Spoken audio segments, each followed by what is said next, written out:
Wassalamualaikum warahmatullahi wabarakatuh. Waalaikumsalam warahmatullahi wabarakatuh.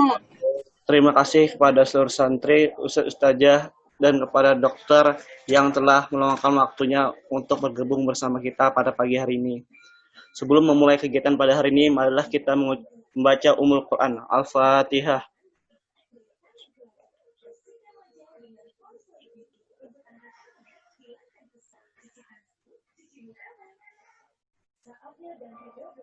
Amin amin ya rabbal alamin. Terima kasih kepada dokter yang setelah meluangkan waktunya di kesibukannya pada pagi hari ini yang bisa berbagi dan sharing kepada kita semua tentang tema selamatkan negerimu dari pandemi. Terima kasih Bu Dokter yang telah meluangkan waktunya. Insya Allah hari ini beliau akan memberikan beberapa masukan atau sharing kepada kita semua dari tenaga kesehatannya langsung. Beliau adalah dokter dari salah satu rumah sakit idaman Banjarbaru dan juga orang tua santri. Terima kasih Bu Dokter. Mungkin langsung saja kita berikan waktu dan tempat kepada beliau, kami persilakan. Baik, cek suara ya, jelas aja suara saya ya. Iya Bu. Jelas, oke. Bismillahirrahmanirrahim. Assalamualaikum warahmatullahi wabarakatuh. Waalaikumsalam. Waalaikumsalam warahmatullahi wabarakatuh. Alhamdulillahirrahmanirrahim, masih bisa bertemu dengan para ustadz, ustazah, juga adik-adik santri Hidayatul Quran Boarding School ya. Perkenalkan saya Dr. Siti dan hari ini saya diminta sharing tentang penanganan COVID lah, bagaimana kita bisa terhindar atau bisa dijauhkan dari wabah COVID-19 ini. Slide saya bisa ditampilkan apa enggak ya? Bisa Bu, tunggu sebentar. Ya. Jadi sebagai pendahuluan, mungkin kita udah sama-sama tahu ya, sejak Desember 2019 kita diberikan ujian oleh Allah gitu ya dengan pandemi COVID-19. Dan Indonesia sendiri kita pertama kali ada kasusnya itu di tanggal 2 Maret ya, 2 Maret 2020. Itu kasus pertama kali ditemui positif di Indonesia. Dan sejak saat itu kita semakin hari semakin bertambah kasusnya. Kemudian di akhir-akhir ini malah kita semakin bertambah banyak untuk wilayah Indonesia, dan kemudian untuk wilayah Kalimantan Selatan sendiri bertambahnya juga luar biasa banyak gitu ya. Plus di Banjarbaru, tempat lokasi HKBS sendiri, itu kasusnya pertambahannya juga semakin hari semakin bertambah banyak. Boleh slide yang ketiga ya, nomor 3 itu. Jadi sedikit aja, saya pendahuluannya sedikit aja, harapannya kita lebih banyak sharing apa sih sebenarnya yang ingin diketahui oleh adik-adik santri semuanya. Dan saya pikir mungkin fokusnya kalau pada teman-teman santri itu adalah bagaimana melakukan pencegahan supaya tidak sampai tertular COVID-19. Kalaupun kemudian tertular, bagaimana supaya kemudian tidak sampai terjadi keparahan. Jadi COVID-19 itu kan penyakit yang menular. Nah ini satu kuncinya menular. Menular ini yang kemudian harus kita perhatikan. Karena dia sangat menular, maka ketika ada seseorang yang terkena, maka misalnya anggaplah saya ini, naudzubillah, mudahan enggak ya. Saya misalnya terkena, maka saya harus menjaga supaya itu tidak menularkan kepada orang lain. Atau ketika itu ada orang lain, ada di sekitar kita yang dia terinfeksi COVID-19, maka kita harus berpikir bagaimana supaya kita juga tidak tertular dari orang lain tersebut. Penyebabnya itu ya, sudah ada dalam slide saya. Kemudian slide yang selanjutnya. Di slide yang selanjutnya, boleh di ini ya hostnya. Virus ini bertahan cukup lama gitu ya. Jadi tidak bisa yang begitu dikeluarkan virusnya ada kemudian dia menghilang. Jadi virus ini bertahan sampai 72 jam di permukaan plastik dan stainless. Jadi sebut saja misalnya ada salah satu santri yang kemudian batuk dan kemudian itu di meja dan kemudian tidak tidak segera dibersihkan dengan pelarut lemak di meja tersebut, mejanya berasal dari kaca atau stainless atau plastik, maka itu akan bertahan 72 jam. 72 jam itu berapa? Berarti 3 hari ya, 3 hari. Kalau di tembaga bertahan sampai 4 jam. Kalau di kardus 24 jam. Artinya tidak langsung hilang. Jadi disinilah pentingnya kita menjaga.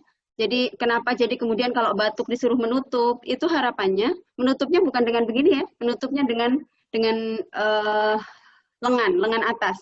Kenapa dengan lengan atas? Karena lengan atas ini harapannya yang tidak kepegang-pegang. Kalau kita nutup batuknya dengan tangan seperti ini, setelah itu tangannya kucek-kucek segala macam, maka infeksinya akan semakin menular ke tempat yang lain. Atau habis kita batuk, ini penuh dengan kuman gitu ya. Anggap saya batuk, kemudian ini udah jadi merah semua nih, udah penuh dengan virus. Kemudian saya pegang mouse, maka mouse ini udah penuh dengan virus. Mouse saya taruh di meja, maka mejanya juga penuh dengan virus. Nanti ada anak saya yang memegang meja tersebut, maka anak saya juga sudah terkena virus tersebut. Anak saya main sama temennya, pegangan apa segala macam, main bola, itu sudah terinfeksi. Jadi semuanya sudah penuh dengan virus. Yuk, slide selanjutnya. Di slide selanjutnya saya bahas tentang inkubasi. Inkubasi ini artinya kalau saya terinfeksi sekarang, kapan sih timbul gejalanya? Jadi inkubasinya itu masanya 5-6 hari. Jadi 5-6 hari, rata-rata 1-14 hari. Jadi sebut saja kita terinfeksi tanggal 1 Juli. Maka pada saat terinfeksi tersebut, kita sudah bisa menularkan, walaupun kita tanpa gejala. Kalau kemudian bergejala di tanggal 10, maka hitung mundur 2 hari. Sebut saja Bapak A diketahui positif pada tanggal 10 Juli, maka harus dicari 2 hari sebelumnya siapa saja yang kontak dengan Bapak A ini. Atau sebut saja misalnya ada keluarga kita yang diketahui positif pada tanggal 10 Juli, baru ada hasilnya, tapi dia di swab tanggal 1 Juli, maka hitung mundur. Dari tanggal 1, hitung mundur 2 hari ke belakang, siapa yang pernah kontak, maka itu yang harus kemudian diperiksa. Karena itu namanya kontak erat, gitu ya. Kontak erat dengan orang yang terinfeksi. Sampai kapan dia bisa menularkan? Kalau secara teori, menularkannya sampai 14 hari. 14 hari kemudian, di atas 14 hari harusnya tidak menularkan. Itu kalau orangnya keluhannya ringan.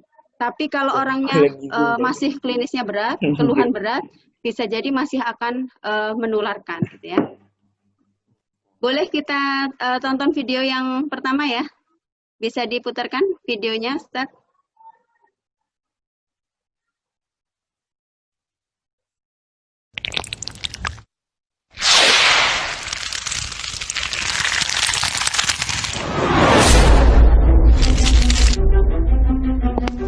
Di video ini menggambarkan bagaimana virus itu menyebar dengan sangat cepat.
Videonya cukup aja.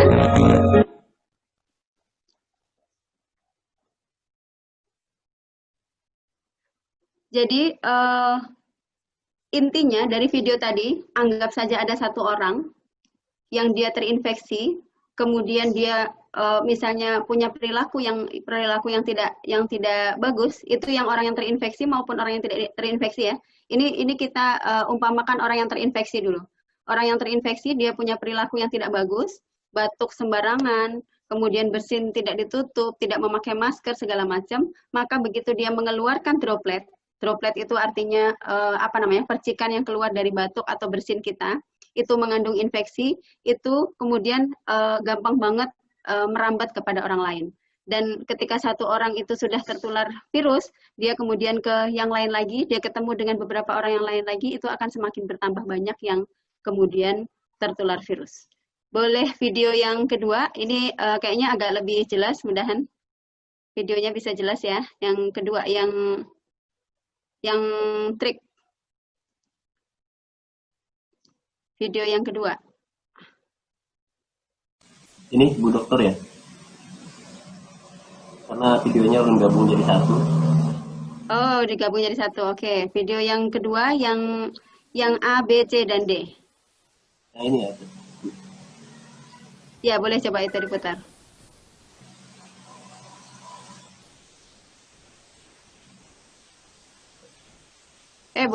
Bukan yang ini. Yang sebelumnya atau mungkin yang terakhir ya ditaruhnya. Yang ada A, B, C, dan D.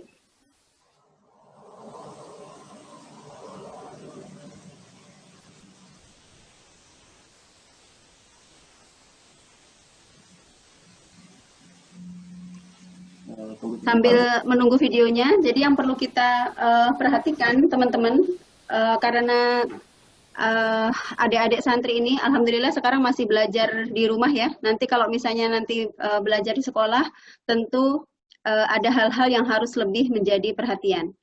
Apakah di rumah kita pasti aman? Belum tentu. Kenapa? Kalau kita punya kebiasaan yang tidak pas, yang tidak benar gitu ya.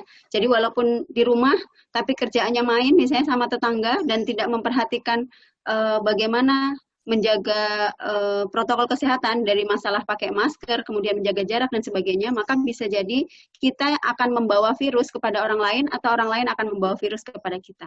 Jadi penting sekali menjadi perhatian. Kalau belum bisa video yang kedua, boleh video yang tadi, yang antisipasi tadi.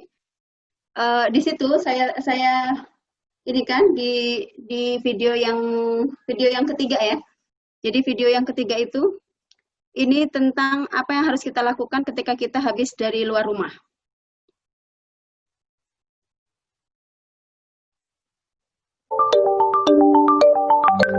Novel coronavirus (nCoV) atau biasa disebut dengan virus corona memiliki bentuk bulat, berdiameter sekitar 100 hingga 120 nanometer. Virus ini dapat menyebar ketika orang yang terinfeksi batuk atau bersin. Virus corona telah dideklarasikan WHO sebagai penyakit menular dan berbahaya. Untuk itu, pencegahan sejak dini sangat dibutuhkan. Air liur bisa menempel di berbagai tempat seperti tangan, gagang pintu, hingga peralatan elektronik. Dan jika Anda menyentuh sesuatu lalu Anda memegang wajah, mengucek mata, atau memegang wajah orang lain, bisa jadi semuanya akan terjangkit. Dan saat Anda bertemu seseorang yang terlihat batuk, bersin, atau sakit, disarankan agar Anda menjaga jarak.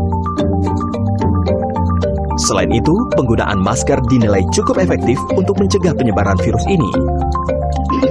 Saat digunakan, jangan sentuh bagian depan masker. Masker hanya dapat digunakan dalam 1 hari dan segeralah membuangnya. Karena penggunaan masker yang terlalu lama dapat memicu bakteri terus berkembang. Virus corona dapat menempel pada suatu objek selama 24 jam. Untuk membersihkan, Anda dapat mencucinya dengan sabun. Untuk langkah mencuci tangan, Anda harus mencuci secara menyeluruh dengan sabun. Dimulai dari punggung tangan, sela-sela jari, hingga bawah kuku, kurang lebih selama 20 detik. Selain itu, untuk menghindari terjangkit. Oke, jadi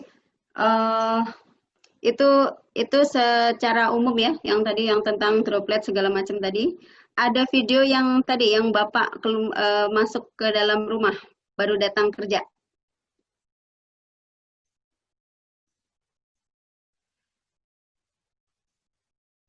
Jadi adik-adik, para santri yang insya Allah dirahmati oleh Allah, ada beberapa hal yang harus kita perhatikan ya, bagaimana supaya kita bisa terhindar dari virus corona ini. Jadi saya sampaikan ini dulu, sebelum saya bercerita mungkin nanti hal-hal yang tidak menyenangkan yang terjadi di rumah sakit ya. Jadi apa yang harus kita perhatikan supaya kita bisa terhindar dari virus corona. Nah ini satu video yang harus menjadi perhatian untuk semuanya. Boleh, silahkan. Jangan masuk rumah, Corona. Akhirnya sampai rumah juga. Hore, ayah pulang. Eits, tunggu. Jangan peluk ayah dulu. Tunggu ya, ayah mandi dulu. Kok pakai mandi dulu sih? Kan lama. Ayah kan habis dari luar rumah. Memang kenapa? Kita harus membersihkan diri dulu setelah dari luar rumah, agar terbebas dari virus corona. Jadi kalau habis dari luar rumah, sebaiknya 1. Melepas sepatu di luar rumah. 2. Membuang benda-benda yang tak perlu ke tempat sampah. 3. Menyemprot barang bawaan dengan disinfektan. 4. Jangan langsung istirahat dan memegang benda-benda di dalam rumah. 5. Jangan langsung bersentuhan dengan anggota keluarga. Segera bersihkan diri dengan cara cucilah tangan dengan air dan sabun minimal 40 detik. Kedua, mandi. Ketiga, ganti baju yang bersih. Nah, sekarang ayah sudah bersih. Hore, kita main sama-sama yuk ya. Jangan lupa bersihkan diri dulu setelah ya, dari luar videonya. rumah ya. Jangan masuk rumah, Corona.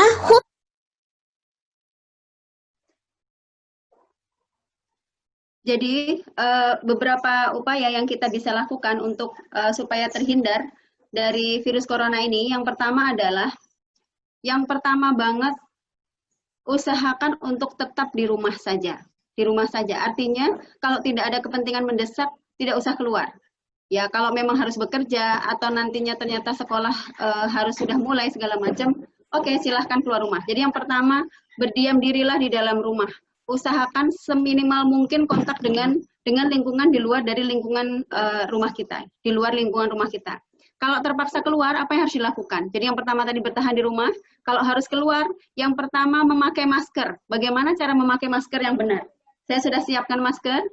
Kalau misalnya pakai masker bedah, maka ambil ujungnya, jangan pegang bagian sini ya, jangan pegang bagian sini. Pegang talinya, lalu pasang, kaitkan. Kalau sudah, sininya dibentuk seperti bentuk hidung. Begitu kita pasang, maka ini kita tidak boleh lagi memegang bagian depan masker ini. Kenapa? Karena begitu kita pakai, depan masker ini, dia sudah areal infeksius. Tangan kita habis dari mana-mana, pegang ini jadi terinfeksi. Atau biasanya suka diturunkan ke sini. Ada yang suka begitu? Sering nggak melihat begitu? Diturunkan ke sini, atau kadang-kadang suka bercanda dinaikkan ke sini. Ya. Nah, jadi area leher, kemudian dahi, ini kan areal-areal yang terpapar infeksi.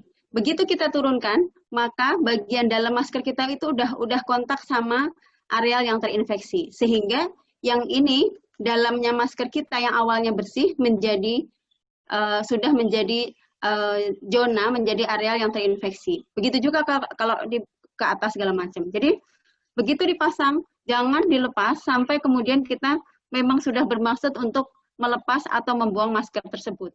Tapi mau makan gimana dong? Ada caranya kalau mau makan. Mau makan, kemudian masih mau dipakai maskernya, jangan kemudian dilepas begini, diungkel-ungkel-ungkel, masukin kantong, kemudian nanti dipakai lagi. Itu namanya akan beresiko infeksi. Kalau kemudian mau makan, caranya adalah ini habis kita pakai, maka lepaslah, sediakan satu wadah plastik atau mungkin permukaan yang bersih, anggap saja misalnya, sebut saja ini plastik ya, sudah saya siapkan, misalnya gini, ditaruh, kemudian ditutup. Nah, nanti pada saat kita selesai makan, baru dipakai lagi. Siapkan ini wadahnya ini, siapkan yang yang bersih. Kalaupun plastik mungkin plastik yang masih bersih gitu ya. Jadi nanti pada saat selesai makan boleh dibuka lagi, dipakai lagi. Kalau kita mau makan, kemudian ini kita kayak gini, biasanya kalau mau makan ini suka diturunkan, nanti habis makan dipasang lagi, maka ini sudah menjadi area maskernya menjadi masker yang terinfeksi. Ini masker masih bersih ya, jadi saya taruh lagi. Jadi itu yang kedua. Yang kedua adalah memakai masker dengan benar. Dan masker itu kalau masker bedah sekali pakai. Jadi misalnya anggaplah udah pergi dari pagi sampai siang, maka itu sekali pakai saja. Jangan lagi nanti dipakai lagi. Atau disimpan sampai lecek gitu ya. Atau dicuci kemudian dipakai lagi. Kalau masker kain silahkanlah diganti-ganti gitu ya. Dicuci kembali. Kemudian yang ketiga, yang perlu kita perhatikan kalau memang harus keluar rumah, seminimal mungkin hindari tempat-tempat yang ramai, yang berkerumun, yang bertemu dengan orang. Sebut saja terpaksa perlu ke pasar. Pasar ini tempat yang sangat berisiko. Harus ke pasar, maka bersegeralah. Kalau ke pasar, misalnya mau yang dituju apa? Belanja A, B, C, D, E, segera aja dan kemudian segera masuk rumah lagi. Nah ini untuk adik-adik santri, biasanya justru kepentingannya keluar ke warung misalnya untuk belanja kebutuhan, misalnya disuruh mamanya, atau misalnya jajan atau apa, maka segera aja yang dituju apa, langsung. Dan seminimal mungkin. Kenapa? Karena yang disebut kontak erat itu adalah ketika seseorang bertemu dengan orang yang terinfeksi 15 menit tanpa alat pelindung diri, tanpa masker yang memadai, atau pakai masker tapi diturunkan segala macam, maka itu disebut kontak erat. Dan itu berisiko terinfeksi. Kemudian yang keempat, selain tadi hindari yang kerumunan, yang keempat yang perlu diperhatikan sering-sering cuci tangan. Bagaimana cuci tangan yang benar? Cuci tanganlah pakai sabun. Jangan sekedar cuci tangan piuk pakai air kemudian selesai. Bagaimana cara cuci tangan yang benar? Adik-adik santri ada yang sudah tahu berapa langkah cuci tangan yang benar? Boleh sharing? Ada yang tahu? Kalau ada yang tahu boleh deh dipraktekin satu aja, cuci tangan yang benar, yang benar-benar. Pasti pernah nonton dong di YouTube. Kalau nggak ada yang mau nih minta Ustadz nih kayaknya nunjuk salah satu deh. Mau ditunjuk ya Ustaz ya? Boleh, ya. Okay. Mohon bisa diperhatikan, mohon bisa buka video sama voice-nya, mohon.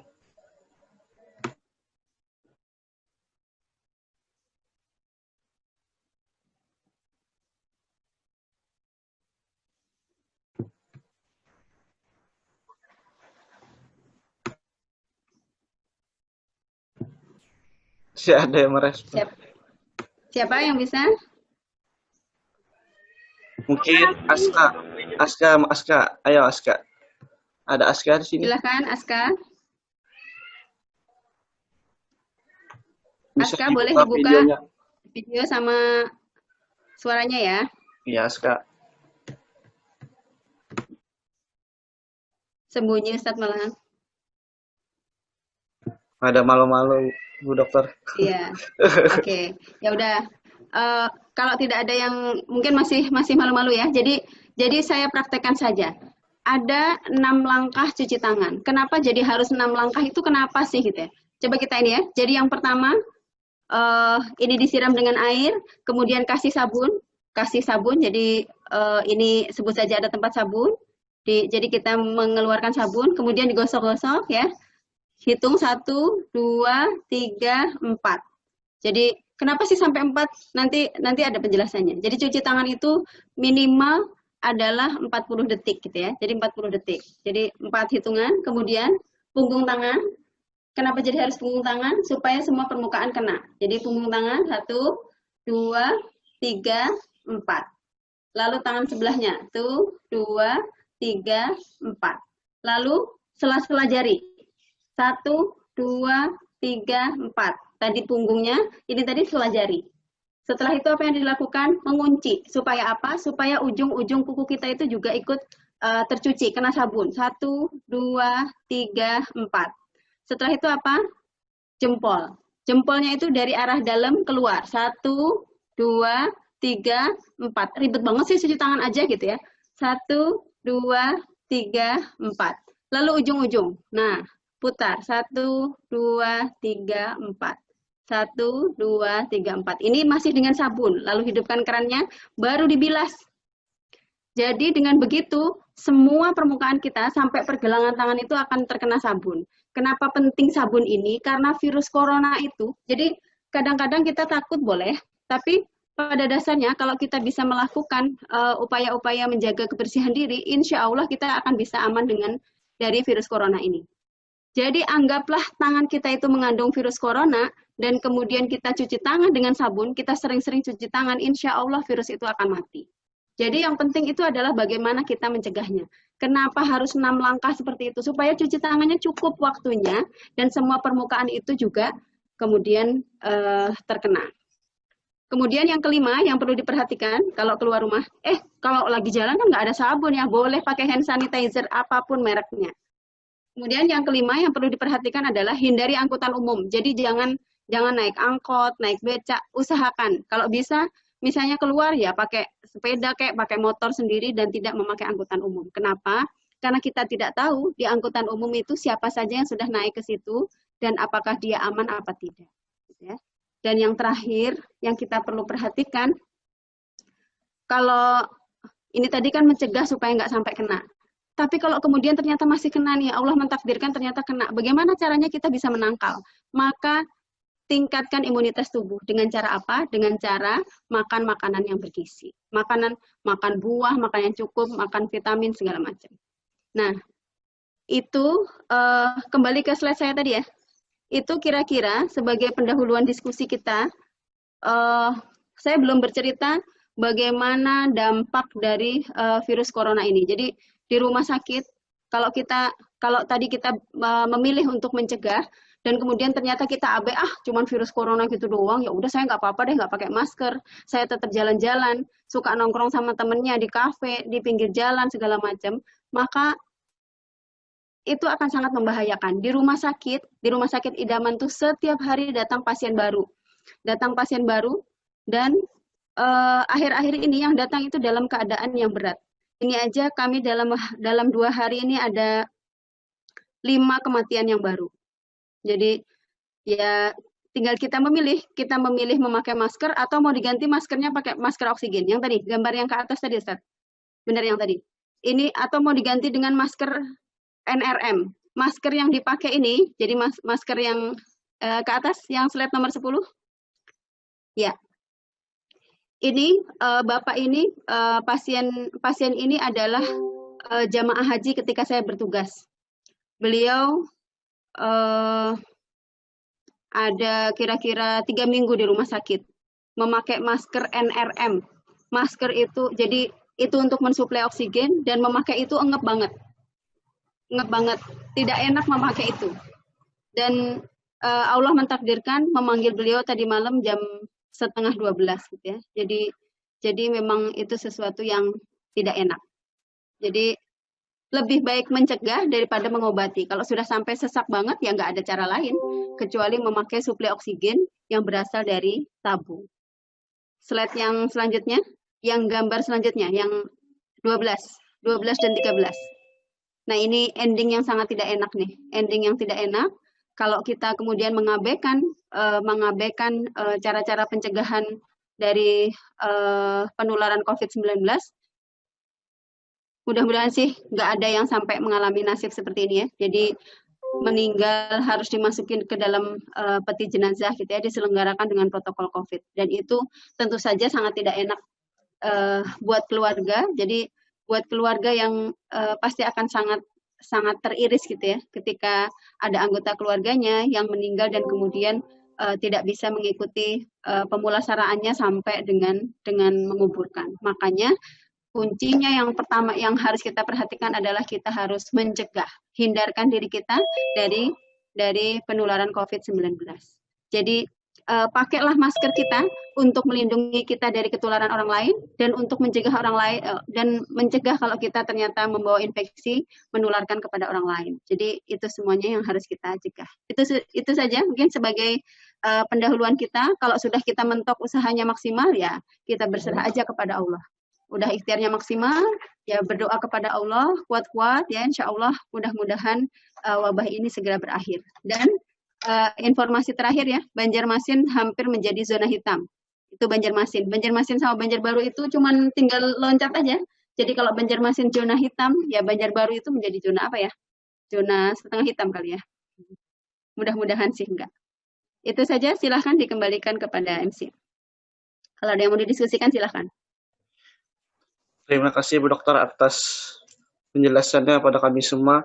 Mungkin bisa sharing kepada kami bagaimana penanganan COVID-19 yang di rumah sakit itu, Bu. Jalurnya, mungkin dari rumah gimana, apakah dijemput dulu seperti apa? Mungkin seperti itu, Bu Dokter. Oh ya, jadi kita tadi sudah mengusahakan untuk melakukan pencegahan supaya tidak sampai ketularan. Tapi kalau ternyata terinfeksi juga bagaimana? Oh, saya ada keluhan nih, misalnya saya habis karena kelalaian, habis kumpul-kumpul sama teman-teman, dan kemudian ternyata 2 hari kemudian kok saya ada keluhan demam, batuk, pilek gitu ya, sakit tenggorokan. Apa yang harus saya lakukan? Maka segera berobat ke puskesmas terdekat. Kalau enggak pergi ke situ bisa lapor. Lapor biasanya masing-masing daerah ada kontak personnya. Jadi lapor, saya nama ini, alamat di sini, saya ada keluhan ini, gitu ya. Jadi biasanya nanti akan di follow up sama puskesmas. Kalau ternyata tidak di follow up oleh puskesmas, boleh silahkan mendatangi fasilitas kesehatan terdekat, bisa ke puskesmas, ke praktek dokter, nanti akan mengarahkan. Atau kalau memang mendesak, silahkan ke IGD rumah sakit. Atau di masing-masing daerah juga ada namanya PSC. PSC itu kayak ambulan gerak cepat gitu, yang dia biasanya menerima pelaporan. Kalau sudah ada keluhan, jangan ditunggu lama-lama, segera berobat. Kenapa? Karena kalau terlambat, nanti datangnya dalam keadaan yang sudah parah dan kemudian mengatasinya pun menjadi lebih sulit. Nah, kalau kemudian sebut saja ternyata memang harus ke rumah sakit, maka akan diarahkan ke rumah sakit. Di rumah sakit namanya ada posko pemantauan. Posko pemantauan itu adalah tempat yang untuk menerima pasien-pasien yang memang mengarah kepada COVID-19 atau orang yang merasa terinfeksi COVID-19.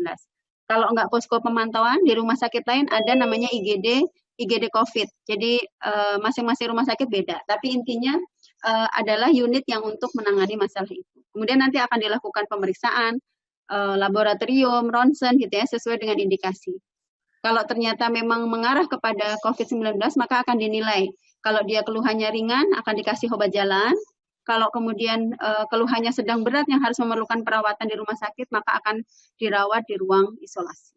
Seperti itu kira-kira. Terima kasih Bu Dokter. Mungkin ada lagi Bu yang ingin kami ketahui di rumah sakit itu bagaimana isolasinya Bu untuk pasien terkena COVID-19.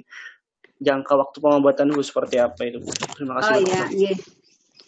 Jadi kalau untuk isolasi di rumah sakit, jadi kemarin kita masih pakai pedoman yang sebelumnya, pasien itu dinyatakan sembuh kalau 2 kali swab negatif. Jadi sebut saja pasien masuk tanggal 1 Juli. Tanggal 1 Juli, kemudian dilakukan swab pada tanggal 2 dan 3 Juli. Kemudian ada hasilnya misalnya di tanggal 12 Juli, maka kemudian hasilnya ternyata positif, maka dilakukan swab evaluasi. Swab evaluasi sebut saja di tanggal 13 dan 14 Juli. Nunggu hasilnya kira-kira 10 hari, 23 dan 24. Jadi rata-rata pasien itu kalau kita keluarkan sampai 2 kali swabnya negatif, membutuhkan waktu 1 bulan sampai 45 hari. Jadi ada pasien yang paling lama, kemarin baru dipulangkan itu dia masuk tanggal 31 Mei. 31 Mei, pulang tanggal 14 Juli. Berarti berapa hari itu? 44 hari ya, 44 atau 45 hari, 1,5 bulan baru keluar. Nah, untuk di ruang isolasi COVID, jadi tergantung kebijakan rumah sakit masing-masing. Jadi kalau di rumah sakit, kalau isolasi COVID di rumah sakit kami tidak boleh ditungguin dan tidak boleh dijenguk. Ada beberapa rumah sakit yang membolehkan untuk ditunggui kalau kondisinya memang tidak mandiri. Tapi untuk di rumah sakit idaman kita mempunyai kebijakan untuk tidak boleh ditunggu dan tidak boleh dijenguk. Kenapa? Karena ini di ruang isolasi ini pasiennya dia kita curiga terinfeksi COVID. Kalau ada yang nungguin, maka yang menungguin itu berbahaya, berisiko. Nanti yang nungguin keluar masuk, maka dia juga bisa membawa infeksi yang dari luar ke dalam. ya. Jadi dan kalau untuk isolasi COVID itu ada yang satu kamar sendiri, ada yang satu kamar berdua. Untuk ICU ada yang bertiga gitu ya, bertiga dalam satu ruangan. Seperti itu. Terima kasih Bu Dokter. Mungkin yang terakhir Bu, untuk mendengar yang berita jenazah itu Pak, apakah benar seorang jenazah positif COVID-19 itu bisa menularkan virus itu tersebut Bu? Terima kasih Bu Dokter. Ya, penularan dari jenazah gitu. Jadi penularan dari jenazah ya. Ini Bu Dokter. Ya. Dari... Jadi pada dasarnya penularan COVID-19 itu dari droplet. Kemudian juga dari apa namanya? Yang misalnya dari ini droplet itu kan asalnya dari paru ya, dari paru kemudian dibatukan ada tekanan. Nah, pada jenazah ini yang dikhawatirkan kemudian akan menjadi sumber penularan itu adalah jenazah itu kan kalau baru meninggal biasanya tidak ada keluar apa-apa. Nanti setelah sekian waktu itu biasanya akan ada keluar seperti cairan, bisa jadi dari lambung, dari paru, melalui mulut atau melalui hidung. Nah itu yang berisiko untuk infeksi.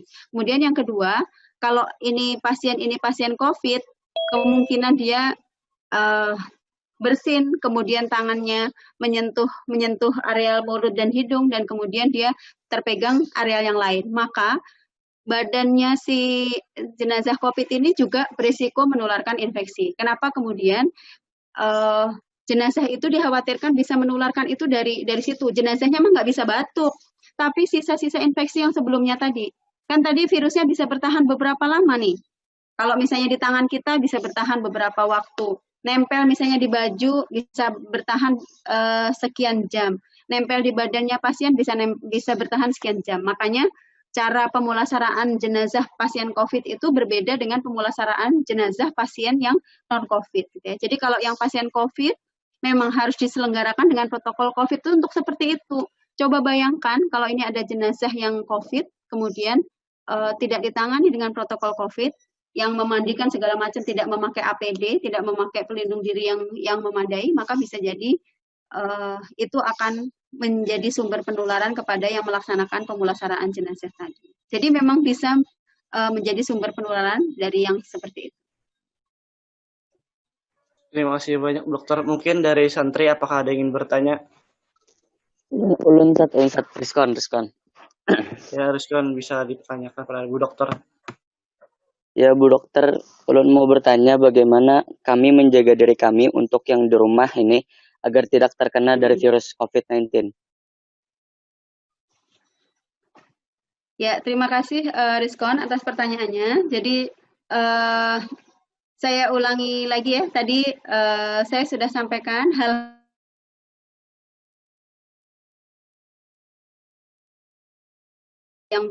yang pertama tadi, tetaplah di dalam rumah, jangan keluyuran, jangan main sama teman-teman yang istilahnya itu yang kita tidak tahu dia kontaknya sama siapa saja. Berdiam diri saja di rumah kalau memang perlu. Kalau harus keluar pakai masker, jaga jarak, hindari kerumunan, sering cuci tangan. Kemudian kalau sudah memakai masker, hindari memegang areal wajah. Jadi hindari memegang areal wajah karena kita tidak tahu. Sampai kita habis cuci tangan yang bersih baru kita boleh pegang areal wajah. Tapi selama kita masih berada di luar rumah dan tangan kita belum terjamin bersihnya, maka hindari memegang areal wajah. Jadi di dalam rumah. Kemudian kalau misalnya, saya di rumah saja tapi teman-teman saya yang datang banyak, ya sama aja bohong dong. Jadi hindari intinya itu bertemu dengan orang-orang yang kita tidak tahu dia riwayatnya dari mana. Apalagi ada yang tinggal di Banjarmasin nih. Di Banjarmasin. Tinggal di Banjarmasin. Di Banjarmasin ini kan kasusnya udah sangat banyak. Anggaplah misalnya ada sebut saja kita punya 1.000 orang, dan di antara 1.000 itu ada 200 yang terinfeksi gitu ya. Dibandingkan dengan hanya 10 yang terinfeksi. Kalau udah 200 yang terinfeksi, bisa jadi di antara 200 ini kan berteman dengan 800 yang lain yang ini kan yang terinfeksi yang 200, saya ketemunya di antara yang 800 kok, jadi saya aman. Siapa bilang? Karena bisa jadi yang 200 yang tadi yang COVID tadi bisa jadi dia berteman dengan 800 yang lainnya dan ternyata dia tidak bergejala. Nah, orang-orang yang tidak bergejala ini yang bisa berbahaya. Kenapa? Karena dia merasa sehat. Ternyata dia bisa jadi menyimpan infeksi gitu ya, infeksi COVID-19 di dalam dirinya, dan kita berteman dengan seenaknya, merasa aman, nggak pakai masker, kemudian bersentuhan, kemudian kita nggak cuci tangan segala macam, akhirnya kemudian kita menjadi terinfeksi. Jadi hindari kontak dengan orang-orang yang kita tidak bisa menjamin dia kemana saja. Kalau di rumah ya udah anggota rumah aja. Di rumah ada siapa? Misalnya ada bapak, ibu, saudara. Oke, bertemu itu saja. Tapi bapak sama ibu saya bekerja. Oke, bapak dan ibu saya bekerja, maka yang bekerja pun harus dia itu hanya rumah kerja gitu ya. Jadi jangan nanti mampir kemana-mana gitu ya, karena kita tidak tahu di mana kita akan mendapatkan virus tersebut. Itu ya, Rizkon. Iya Bu. Ada satu pertanyaan lagi, boleh nggak Bu? Satu boleh, lagi. silahkan. Kan saya di rumah Bu dokter. Sering kan tuh beli makanan online, Gojek itu kan sering dianterin makanannya kan berasal dari luar kan. Kami nggak tahu itu terinfeksi atau tidak Bu. Bagaimana menyikapinya? Kan kami kan membelinya online gitu. Diantarkan dengan Gojek ke rumah. Nah, makanan itu ulun kan nggak tahu nih mesan kan itu terinfeksi atau tidak. Nah, bagaimana menyikapinya itu? Nah, bagaimana? Jadi yang paling bagus memang usahakan mengkonsumsi yang kita produksi sendiri, yang kita masak sendiri kalau bisa, ya kan. Tapi ternyata saya terpaksa harus beli gitu ya dari luar, maka ketika harus terpaksa beli online, kalau bisa usahakan Gojeknya untuk naruh makanan itu di tempat, misalnya di teras, sediakan meja. Jadi kita tidak perlu kontak sama Gojeknya. Kalaupun misalnya harus bayar, udah disiapin duitnya di situ. Duitnya ada di meja teras, taruh di situ, diambil di situ. Itu yang pertama. Jadi tidak kontak dulu sama Gojeknya. Kemudian yang kedua, ngambil. Jadi sebelum ngambil itu kita cuci tangan. Kemudian kita taruh, kita keluarkan makanannya dari kantongannya. Kemudian cuci tangan lagi sebelum makan. Kalau ternyata masih ada mengandung virus di dalam makanannya, ya itu namanya nasib aja ya kan. Tapi usahakan pokoknya cuci tangan, plastiknya apa segala macam segera kita itu dibuang. Berarti dibuang dan tidak lagi kita pegang. Kita memegang makanannya gitu itu dalam keadaan tangan kita sudah bersih. Seperti itu. Tapi kalau bisa masak sendiri ya, Rizkon ya. Udah bisa masak kan? Bisa. Cuman sering aja gitu kalau lagi mau makan beli online gitu. Berarti intinya pastinya gitu. hindari kontak langsung sama yang nganterinnya itu ya. Sama yang nganter. Kemudian ya tadi yang kantongannya itu kan bisa jadi juga mengandung infeksi. Jadi habis pegang itu cuci tangan lagi, keluarkan makanannya, cuci tangan lagi. Pokoknya sering-sering deh cuci tangan pakai sabun. Virus ini dia nggak tahan ya kalau sudah berhadapan sama pelarut lemak, sama sabun apa itu dia nggak tahan, sama etanol nggak tahan. Pelarut lemak seperti sabun. Jadi begitu kita sabun kena ini, dia mati kumannya, nggak tahan. Oh ya, makasih Bu dokter. Sama-sama.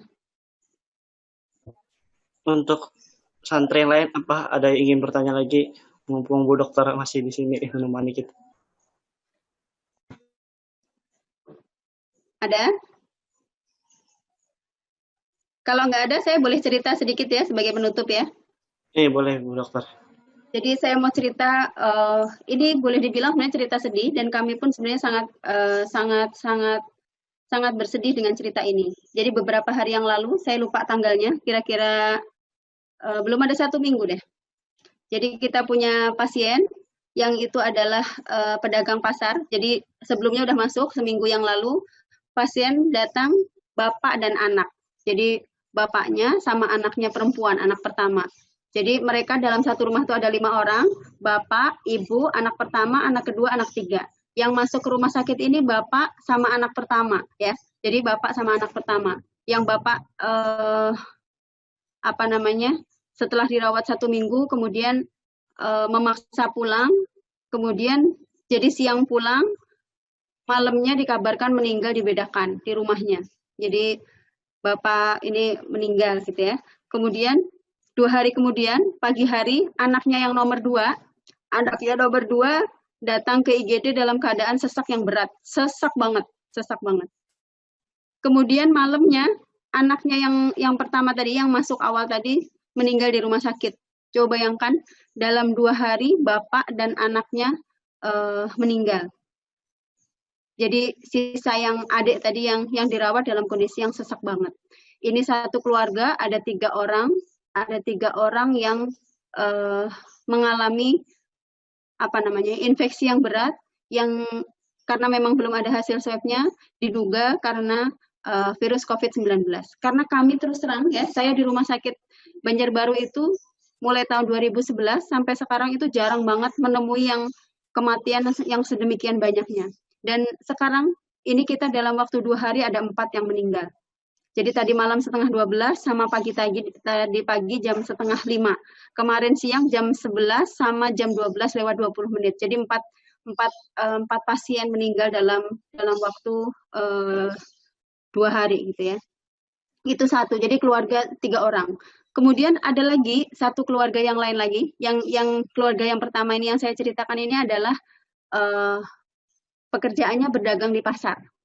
Ya, coba bayangkan kalau ada pedagang di pasar tuh kayak apa sih? Di pasar itu kan ya istilahnya tuh kekeluargaannya kan dekat banget ya, saling istilahnya tuh tukeran duit receh apa segala macam. Otomatis kontaknya itu sangat banyak. Belum lagi siapa yang beli ke sana itu sangat banyak sekali. Artinya ketika ini ada satu pedagang pasar yang terinfeksi, maka yang lain itu banyak banget kontaknya yang kemungkinannya juga dia terinfeksi sama virus corona. Cuman masalahnya bergejala apa tidak. Ya. Keluarga yang kedua, saya ceritakan keluarga yang kedua, karena ceritanya mirip banget. Jadi keluarga ini adalah masih keluarga karyawan kami di rumah sakit. Jadi yang pertama, bapaknya masuk ke rumah sakit, harus sesak, harusnya dirawat inap, tapi karena tidak mau dirawat di isolasi, dia memaksa minta pulang. 2 atau 3 hari kemudian datang lagi, hanya sempat bertahan beberapa jam, kemudian meninggal di IGD. 3 hari yang lalu, anak si bapak ini sama mengantar suaminya yang sesak banget ke IGD. Jadi anak dan suaminya sama-sama dirawat inap di Rumah Sakit Idaman Banjarbaru. Keesokan harinya suaminya meninggal. Coba bayangkan. Jadi ini bapak sama menantu nih yang meninggal. Kalau tadi bapak dan anak, ini bapak dan menantu. Yang anaknya masih dirawat di rumah sakit. Jadi ini 3 orang dalam satu keluarga. Dan COVID-19 ini kan menularnya dengan kontak langsung ya. Kontak langsung atau melalui benda. Jadi memang trennya ketika ini hari-hari ini saya punya pasiennya itu dari gang A sebut saja. Maka ya dari besok muncul lagi yang dari alamat yang sama, Dan sebagai informasi terakhir, sejak kami merawat inap pasien tanggal 27 Maret sampai sekarang ada 37 yang meninggal. 27 itu ada yang memang sudah terkonfirmasi, ada yang masih menunggu hasil swab-nya. Tapi secara klinis, hasil pemeriksaan laboratorium dan ronsen mengarah kepada COVID-19. Oke, itu saja. Terima kasih. Terima kasih Bu Dokter atas penjelasannya pada pagi hari ini. Mungkin santri sudah memahami, mungkin lebih lanjutnya kita pelajari sama-sama dan kita mungkin mencari lebih ilmu untuk tentang mengetahui tentang COVID-19 ini. Dan lebih baik lagi kita terapkan pola hidup bersih dan sehat di keseharian kita. Lebih baik mencegah daripada mengobati. Terima kasih Bu Dokter untuk meluangkan waktunya pada pagi hari ini. Ya, sama-sama. Terima kasih. Mungkin untuk menutup pada hari ini, marilah kita sama-sama baca istighfar dan doa qiraatul majelis.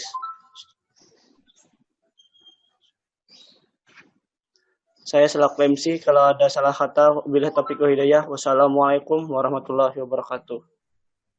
Waalaikumsalam warahmatullahi wabarakatuh. Saya izin keluar ya. Terima kasih Bu Dokter atas waktunya. Assalamualaikum. Waalaikumsalam warahmatullahi wabarakatuh.